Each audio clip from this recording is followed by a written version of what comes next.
Okay, I thought we would do something a little bit different in this club meeting, so I hope you're excited about this. I know that a lot of you have asked me about different techniques and how we did them and wanted to really look at what it looked like to do them. So I'm going to kind of show you what it's like for me to kind of put this page together.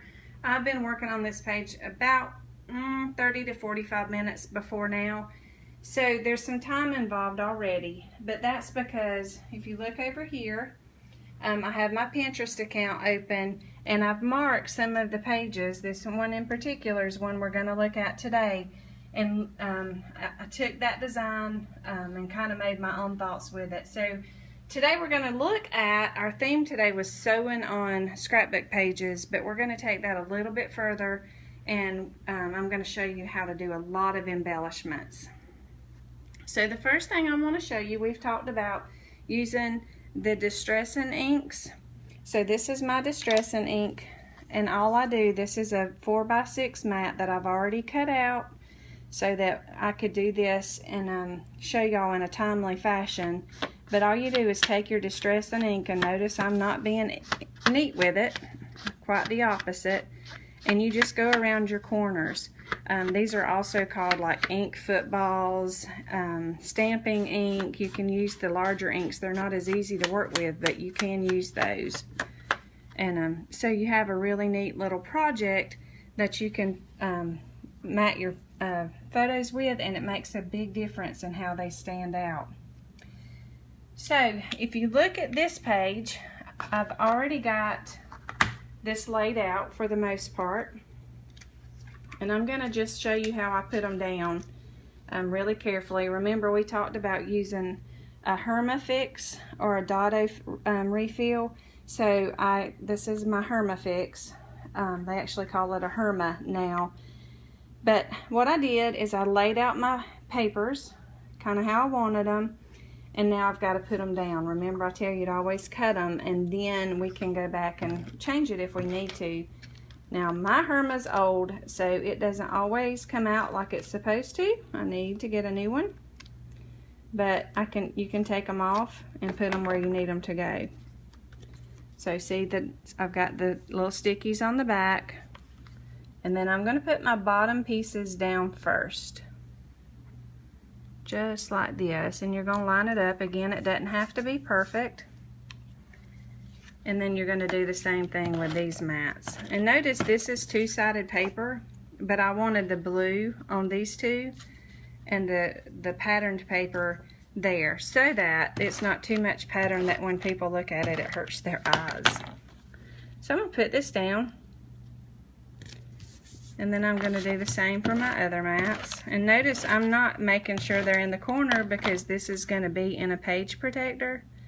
So it's not really going to matter if it's a little bit different. And yeah, I got that one crooked, but look what you can do.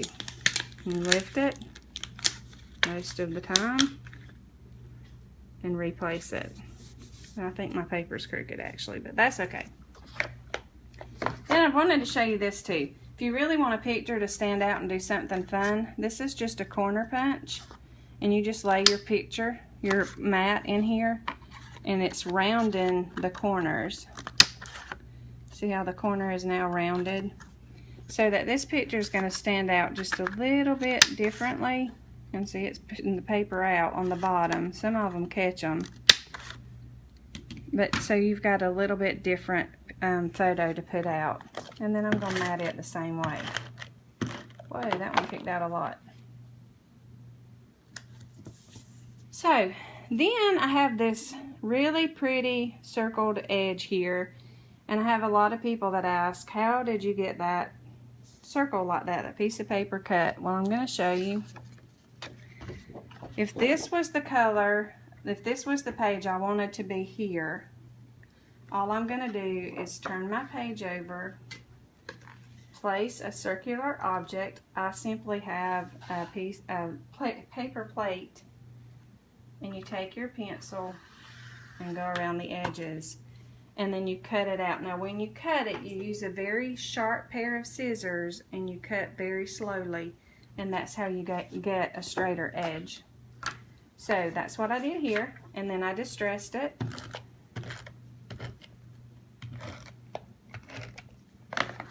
And I'm going to put it down here.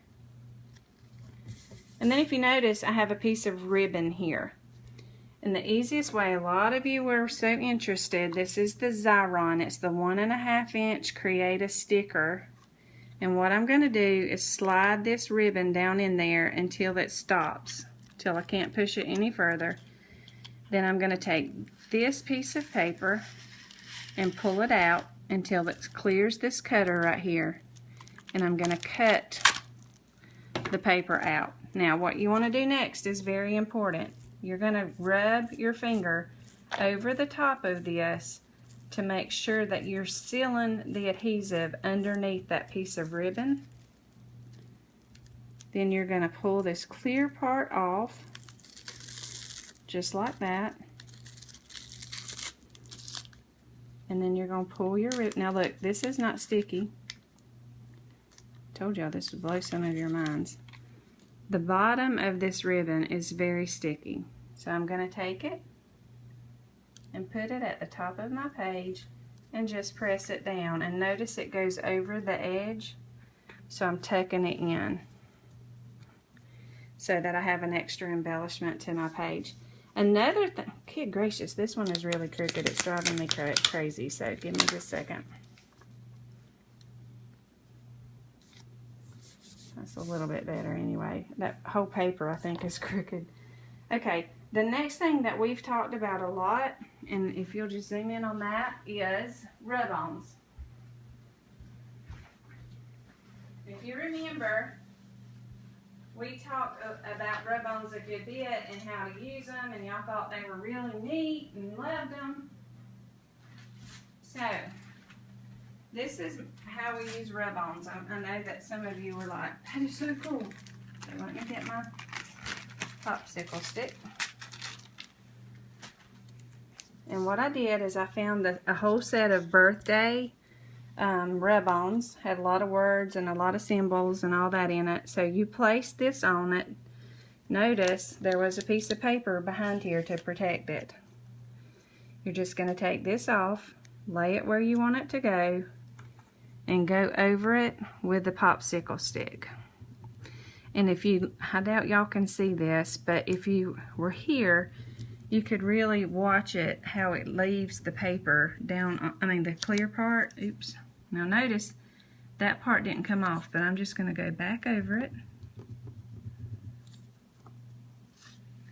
And that is actually on the paper now, and you can't hardly even feel it when you go over it. So, this page for the most part is done. I will tell you one of the things I'm going to do is I'm going to come back, and I may do this before I quit recording. I'm going to put this balloon down with thread, and then I'm going to sew some white thread on here to follow this pattern. And notice I'm just going around it with a pencil, and I'm going to do that before I finish this page. And this is a layout over here.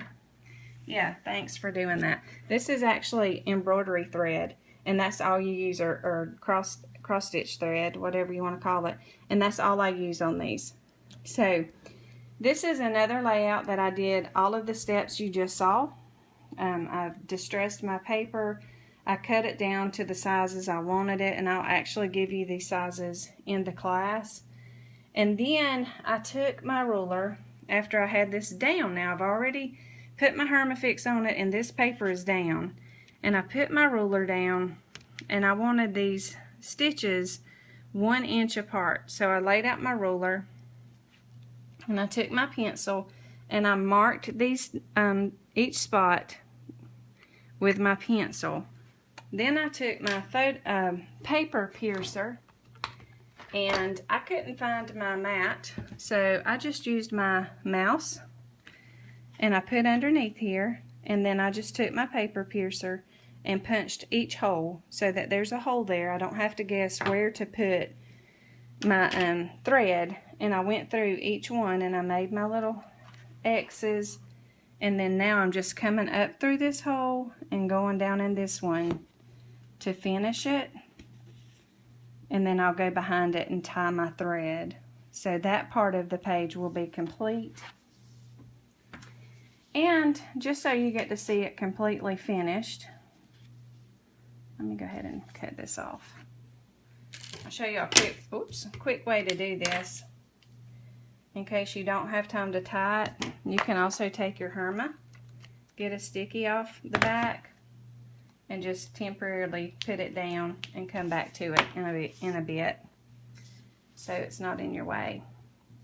So now I have another rub-on that I want to put up here at the top, and look how it's clear so that you can put it up here and see it precisely where you're going to put it. This one's long, so you've got to be careful as you're going over it to make sure you get each spot of the letter. And it's really good to do one letter at a time so that you don't mess up and have to move your paper and lose your place, and then something's not lining up correctly.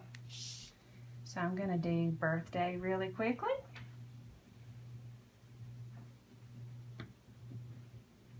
And you can see it's really easy, but it adds so much to the page. Now you can get these in just plain letters, like different fonts, different colors. They come in blue and black and white and really all kind of colors. They're a little bit harder to find. I've actually been in a couple of scrapbook stores lately and looked for these particularly, and they're a little bit harder to find than they used to be, but you can still find them.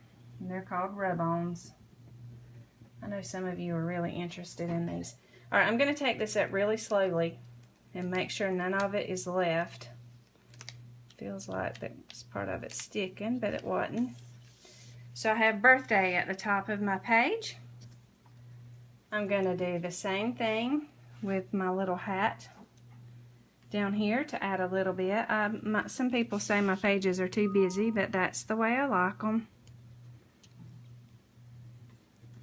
And I'm going to just lay this, go back over it, make sure this hat stays down here.